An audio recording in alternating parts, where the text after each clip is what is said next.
افغانستان کې د ترهګرو ډلو شتون په اړه اندېښنې بې ځایه دي. د طالبانو د بهرنیو چارو سرپرست وزیر امیر خان متقي وایي چې په افغانستان کې ترهګرو ډلو شتون فعالیت په اړه نړیوالې اندېښنې بې ځایه دي. نوموړي دغه څرګندونې په کابل کې د ملګرو ملتونو ځانګړي استازي دیبورا لاینز سره په لیدنه کې کړي دي. هغه ویلي چې افغانان دغه ډول څرګندونې تشویش اچونکي، پارونکي او تخریبي ډلو ته کمپاین بولي. میرمن لاینز په دې لیدنه کې ویلي افغانستان کې وضعیت ښه شوی او تیر ته په کتو سره د ناخوالو کچه تر ډیره حده کمه شوې. حالت مخ پر ښه کېدو روان ده او له نوي حکومت سره مو هماهنګي زیاته شوې ده.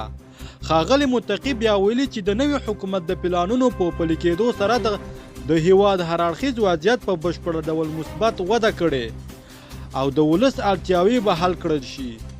نوموړي دغه راز زیاته کړې لګېدلو بندیزونو حکومت پر ځای ولس ته زیان رسولی او تجاران مو نشي کولی چې راکړه ورکړه وکړي.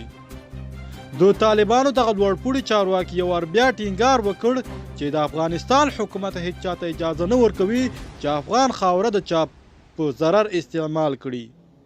دا څرګندونې په داسې مهال شوي چې د ملګرو ملتونو عمومي منشي انټوني ګوټیرش په افغانستان کې د بهرني اورپکو د فعالیت په اړه اندېښنه ښودلې وه.